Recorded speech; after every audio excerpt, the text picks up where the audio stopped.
Did they do anything in that first half that you weren't expecting defensively to see?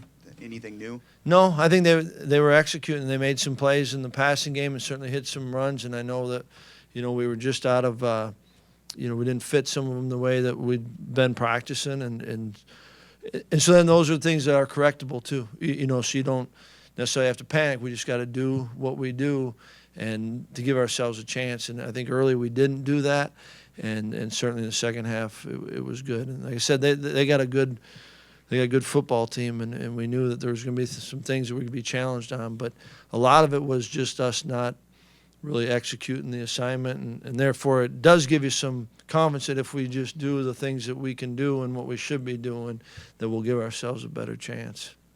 Was that the halftime message? What were you generally looking for out of your team in the second half at down 10? Yeah, I think, how are we going to respond? Honestly, I told them I love this situation right now because we've got to come out and we got to stop. I felt like we were playing two teams. We were trying to beat Minnesota, and we're also trying to, we had to stop beating ourselves. So we had to just lock in and one play at a time. And really the messaging came, which was pretty cool. Messaging came from the kids more than me, and that's a good feeling as a coach when they're grabbing that, and then they're gonna take it and go with it. And it was each game is a different game, and you don't know how it's going to come out, and you just got to keep playing it and respond to the things that happen. And that's, I think, what makes this one feel good, is that we had to overcome some of the things that we did to ourselves and what Minnesota did to us. Jeff? Well, not that you can expect 4 turnovers in the second half and to limit a team to 60 Right. yards, but have you reached the point where this defense, you do kind of expect those type of performances for long stretches of time? I think when you expect it, it's pretty greedy. You know what I mean? And that it just happens, and it doesn't. And you appreciate it every time that they come out and do something like that. And but I think to say, and maybe I'm getting too technical, I mean, they keep doing it, and you appreciate that. But that's what I love about sports, is you don't, just because you did it before doesn't mean you're going to do it again. You have to go out and do it, and against a different team, different schemes, and that's why each time it happens, you're appreciative of it. Jason? How do you feel like Bard played today after he became the only quarterback there in the second half? I thought he did some good things. I thought he was pretty good when we were rotating. He just missed Foom. It was like a second and long. He was a little bit off on Foom's, kind of on his hip right there. But I thought he had a good week of preparation and felt good when he was in. We missed. We had a completion on it, but we missed a shot down the field. But he just kept playing, and he competes, and it was. Certainly don't like the circumstances of it, but I was happy for him to be able to play the way he did and finish out, at home on Senior Day. He takes a lot of pride in helping this team, and I thought he did today. JP, back. Coach, the guys who did make plays in the fourth quarter would be Houston, Clement, Ogunbowale, and a lot of the seniors, Shelton seniors stepping up making plays. Just how does that make you feel on a Senior Day like that, to watch the guys you need to come through for you do that? Yeah, I mean, you're happy for them, and this is their Senior Day, and so for them to have a significant hand in it, for Corey to score and Dari to punch it in, and Sojourn to come up with a couple picks, and Vince to get a sack. We needed it, and you love it when it's a senior doing it on Senior Day. It's pretty cool. Building on Jeff's question, what is it about your defense that's allowed them to come up with so many interceptions these last 3 weeks? I think they've done a good job of playing the ball and expect, not expecting, but looking for it. That not just knocking it down, but let's get the pick. And I think that Jimmy's done a nice job of coaching it. Justin's done a good job of coaching it. Tibbs, they work on that. We work on it a lot, but just because you work on it doesn't mean it's going to happen. The kids have taken it, and I thought that a lot of it was what was happening up front. We're starting to create some pressure, and anytime you can create some pressure on a quarterback, maybe the accuracy goes just a little bit, or the the timing's off a little bit, and so that was it takes everyone to get them, and you're thankful for when those are big plays, big plays. Paul, in the first half, Rob had a drop down, I think, about the 20 on your first series. Jazz had a drop from Bart.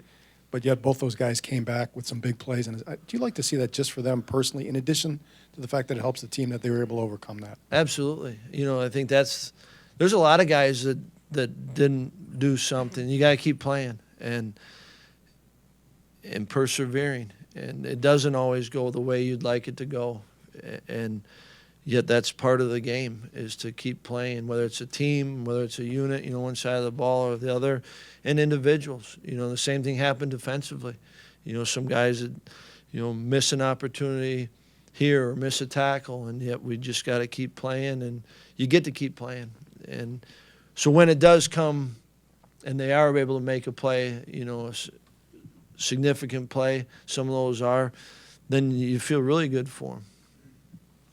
Tony. You touched on it a little bit earlier. You said, guys, the athletes in the locker room stepping up at halftime. Vince Beagle said on the stage out there that it was a soft-spoken Leo Musso who kind of stepped up and delivered a halftime speech. As a coach, I guess, what does that do for you? Does that obviously would make your job a ton easier? And then if you care to reveal anything that he said during halftime?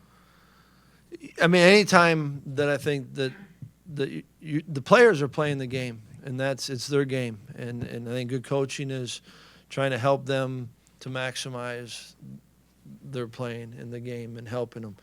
And anytime that it comes from the players, I think it's powerful. And I thought that at the beginning of the week, the seniors talked about what this game means to them, and the focus was just on that. And of course, I'll never say what someone said in our locker room. They might, but I'm not telling you. JP. Coach, with so much on the line now in terms of playoffs and stuff like that, how much have you addressed what's at stake, and how much do you plan on addressing what's at stake this week? Here's exactly what I told the team. I said that, what, today was about playing Minnesota and trying to keep the Axe at home, and they did that, and to enjoy that and appreciate it. It doesn't just happen.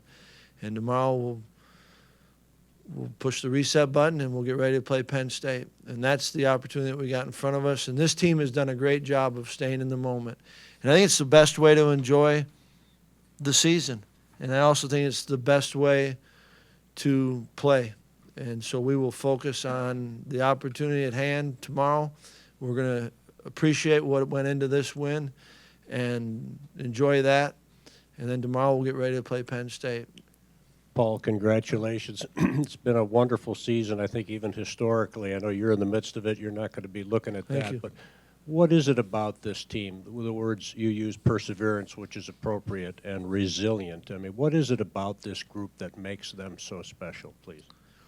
I think it's a group that our strength is the fact that we're a team. That we've got individuals that contribute, a ton of individuals, but they still like each other. They like being a part of this team and know we're better with everyone.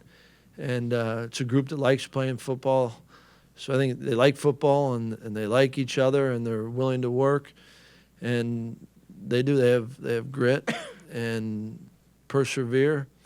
And it's been a fun group to be around. I've appreciated them a ton.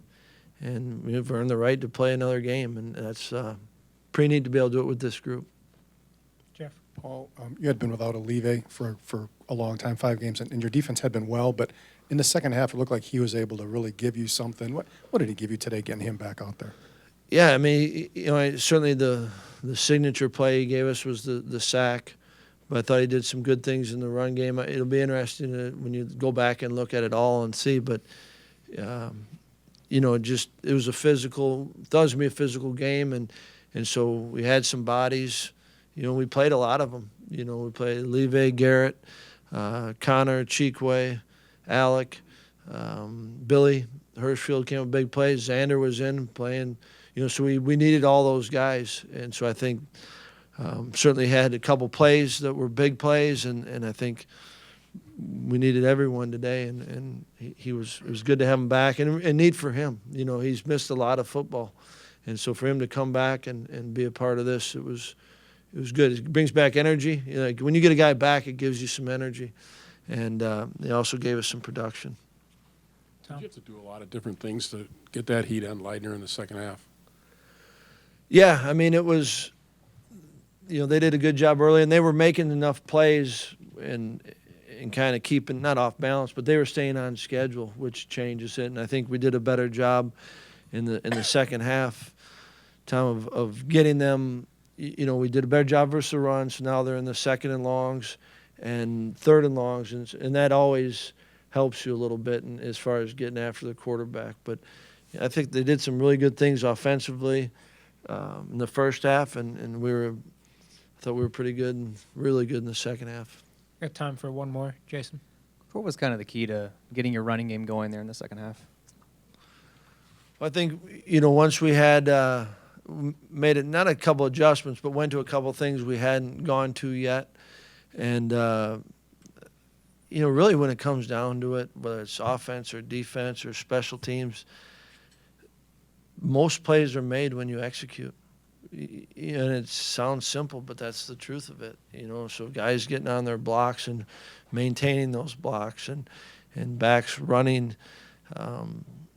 It's the same thing defensively. We cancel the gaps, and we're better run defense than when we give up a gap. And so I think it was execution as much as anything. Guys executed, and certainly we had that stretch where we got the ball in great field position and capitalized on it. But I was proud of the way they finished at the end. It was nice to finish with the ball in our hand too. I thought Braddock did a nice job there, but I think execution. Football is a great game. It still comes down to football, and you've got to execute and make plays. And we're able to do enough more in the second half to give ourselves a chance to win today. Thanks. Thanks, Coach.